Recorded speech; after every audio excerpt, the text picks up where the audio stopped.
کیا بات ہے عرفان بھائی، ڈسٹرب لگ رہے ہیں؟ بس یار کیا بتاؤں، میرے ابو مجھ سے محبت نہیں کرتے. کیا مطلب؟ دیکھو نا، جب دیکھو ڈانٹتے رہتے ہیں. ابھی بھی گھر سب کے سامنے مجھے ڈانٹ دیا. ہر بات کے لیے منع کرتے رہتے ہیں، یہ نہ کرو وہ نہ کرو، یہاں نہیں جاؤ وہاں نہیں جاؤ. اتفاق سے میرے ابو بھی ایسے ہی ہیں. مجھے تو ایسا لگتا ہے دنیا کے سارے ابو ایک جیسے ہوتے ہیں. صحیح کہہ رہے ہیں آپ. نہ کہیں گھومنے لے کر جاتے ہیں اور نہ ہی کوئی میری فرمائش پوری کرتے ہیں. صرف سنڈے کے سنڈے دیکھنے کو ملتے ہیں، ورنہ صبح جاتے ہیں اور رات کو ہمارے سونے کے بعد آتے ہیں. دوسرے بچوں کے پاپا انہیں مہنگے مہنگے کھلونے اور چیزیں دلاتے ہیں. میرے ابو تو بس مجھے امید ہی دیتے رہتے ہیں. جی ہاں، آپ نے بالکل صحیح کہا. دنیا کے سارے ابو ایک جیسے ہی ہوتے ہیں. وہ خود سے زیادہ اپنے بچوں اور فیملی کا خیال رکھتے ہیں. کیا آپ نے کبھی یہ سوچا کہ کیا ان کا دل نہیں کرتا ہوگا کہ وہ بھی گھر میں رہیں، سکون سے بیٹھ کر آرام کریں؟ پتہ نہیں، شاید چاہتا تو ہوگا. اور جہاں تک بات ہے آپ کی فرمائشوں کی، تو ان کی سیلری ہی اتنی کم ہوتی ہوگی کہ وہ چاہ کر بھی آپ کی فرمائشیں پوری نہ کر پاتے ہوں. ہو سکتا ہے ہماری ضرورتیں پوری کرنے کے بعد ان کے پاس اتنے پیسے ہی نہ بچتے ہوں کہ وہ ہماری فرمائشوں کو بھی پورا کریں. میں نے اس طرح سے کبھی سوچا ہی نہیں. اور جہاں تک آنکھیں دکھانے کی بات ہے تو یہ بھی ان کی مجبوری ہے کہ ان کی ڈیوٹی ہے کہ وہ ہمیں ہمیشہ بری باتوں سے روکیں اور اچھی باتوں کی ترغیب دیں. اچھا فیضان بھائی، یہ بتائیں آپ کی ضرورتوں میں کوئی کمی آئی ہو؟ نہیں تو بالکل بھی نہیں. کبھی ایسا ہوا کہ آپ بیمار ہوئے ہوں اور آپ کے ابو کو آپ کی فکر نہیں ہوئی؟ ہماری بیماری میں سب سے زیادہ پریشان ہونے والے ہمارے ماں باپ ہیں. آپ کے ابو چھوڑ کر کہیں گھومنے چلے گئے ہوں؟ نہیں تو کبھی نہیں. کبھی ایسا ہوا کہ آپ کے ابو نے خود تو کچھ اچھا کھایا اور آپ کو نہ دیا ہو؟ کبھی نہیں. اگر کوئی اچھی ڈش کم ہوتی ہے تو وہ ہمیں دے دیتے ہیں اور کہتے ہیں تم کھا لو، میرا دل نہیں چاہ رہا. اگر یہ پیار نہیں ہے، محبت نہیں ہے، تو پھر کیا ہے؟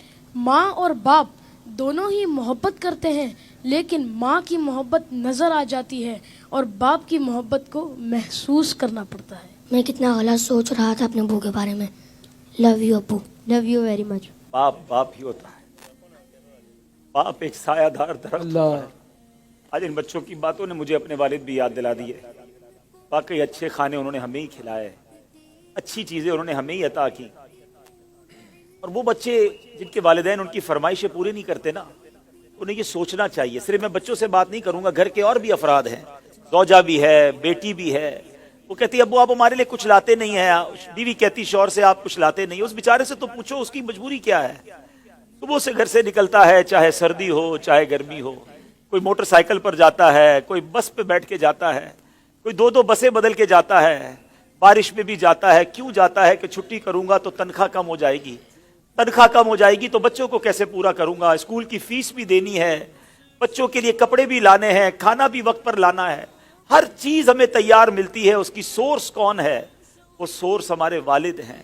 اور بہت پیاری بات اس بچے نے کہی کہ ماں کا پیار تو نظر آتا ہے، والد کا پیار محسوس کرنا پڑتا ہے. پوچھو ان سے جن کا باپ چلا گیا. والد ایک سایہ دار درخت ہے. کبھی درخت کو دیکھا آپ نے؟ اس کے اوپر کے پتے گرم ہوتے ہیں، وہ ساری دھوپ اپنے اوپر سہ لیتا ہے اور اس کے نیچے اپنے بچوں کو چھاؤں دیتا ہے. مگر لوگ بعض اوقات اپنے والد کی قدر نہیں کرتے، اپنے والد سے الجھتے ہیں، اپنے والد کو برا بھلا کہتے ہیں. یاد رکھیے میرے آقا فرماتے ہیں، اس کا مضمون یہ ہے کہ والد کی رضا میں اللہ کی رضا ہے اور والد کی ناراضی میں اللہ کی ناراضی ہے. کبھی اپنے باپ کو ناراض مت کرنا. اگر وہ بوڑھے ہو گئے ہیں تو اب تمہاری باری آئی ہے، ان کی خدمت کرو. انہیں یہ احساس دلاؤ کہ اب میری باری ہے آپ کی خدمت کرنے کی. ہم اپنی ماں کو تو کہہ بیٹھتے کہ ماں میں تم سے بہت پیار کرتا ہوں. میں ساری دنیا کے بچوں سے پوچھتا ہوں کہ کب اپنے باپ کو کہا تھا کہ ابو آئی لو یو، والد صاحب میں آپ سے بہت پیار کرتا ہوں. آپ دنیا میں آج میں جو کچھ ہوں ابا جان میں آپ کی وجہ سے ہوں. یہاں تک پہنچایا مجھے آپ نے ہے. ارے جس نے انگلی پکڑ کر چلانا سکھایا، جس نے ہر مشکل میں کہا گھبرانا نہیں، میں تمہارے ساتھ ہوں.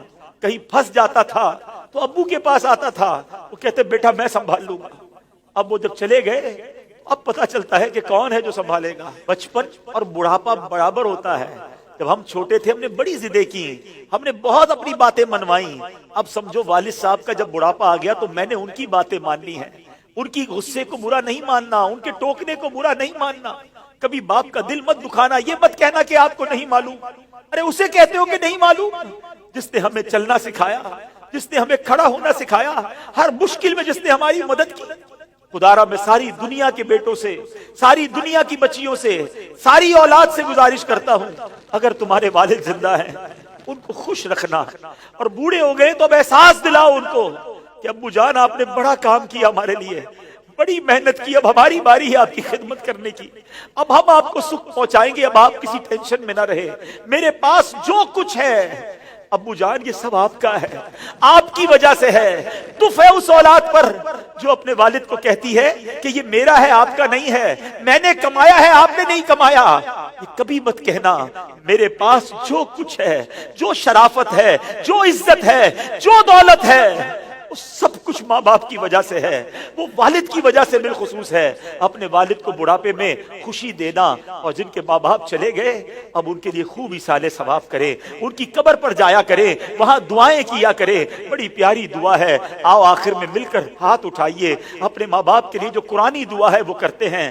اللہم ارحمہما کما ربیانی صغیرا، اے اللہ ہمارے ماں باپ پر رحم فرما جیسا انہوں نے بچپن میں ہم پر رحم فرمایا۔ جن کے ماں باپ زندہ ہے مولا ان کو حیاتی عطا فرما، صحت عطا فرما، نیکیوں والی طویل زندگی عطا فرما، اور جن کے ماں باپ چلے گئے اے اللہ ان کی قبروں کو جنت کا باغ بنا دے، ان کی بے حساب مغفرت فرما۔